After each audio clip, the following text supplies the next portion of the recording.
我的名字叫赞贝妍，我今年19岁，很荣幸的与你们分享我对我国的期望。正所谓，海纳百川，有容乃大。The sea is vast because it receives 100 rivers. And if the sea is vast because it receives 100 rivers, then perhaps a nation becomes great when it has the depth to hold many currents without losing sight of the shore our ancestors first came upon. The three of us stand before you today, and we might not have the answers that you're looking for or the exact words that you're looking to hear. And I know that to many of you, 19 may sound like a really young age to speak about the future of a country. Too young to understand the jargon, too young to understand the hardship, too young to understand the weight of your frustrations. And it is true, I have not lived through everything. I have not raised a family, I have not paid a housing loan, I haven't even built a steady career. And I have not spent decades watching the government's promise rise and fall. But perhaps this is also true, that young people are not outside these realities anymore, that we're not strangers. We are inheriting the consequences before the responsibilities. And too often, youths are spoken about as symbols. We're called the leaders of tomorrow, the hope of the nation. But tomorrow has become a very convenient place for the people in power to put us.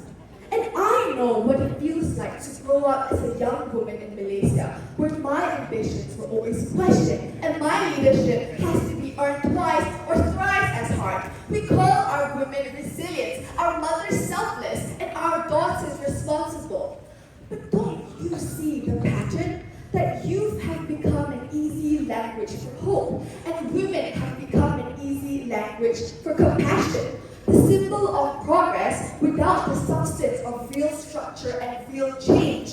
It can only be spoken about without being listened to. The Malaysia I know currently exists through negotiations and compromises people make every day to preserve their dignity and to believe that there is a future in Malaysia here. Sometimes I think ordinary people carry the burden of optimism far more responsibly than the leaders carry their own power. So how long can optimism alone hold the country together? Can it actually hold the country together? I don't think so. Because trust us, the belief that despite our differences, it need not become division. 古人说，君子和而不同，小人同而不和。The noble person seeks harmony without demanding sameness, whereas the small-minded person seeks sameness without achieving true harmony.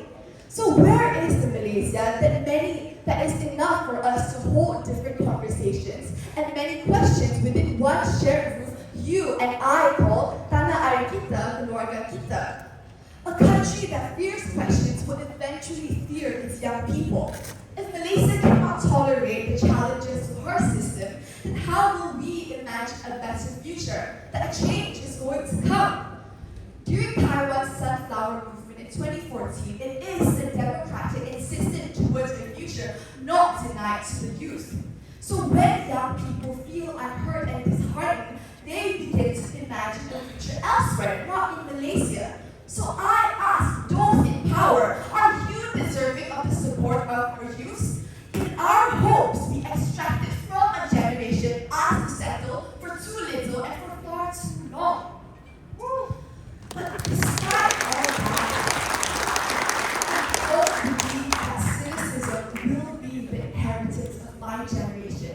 I don't believe that we were born to lower our expectations to fit the smallness of what has always been. I don't believe that mediocrity will be the shape of my generation's destiny. Because where you seek to suppress, I hope paramount to that will be our greatness, our courage, our passion, and our unyielding willpower to seek justice with conviction. So don't ask young Malaysians only to believe in the potential of this country, while those in power exploit and spend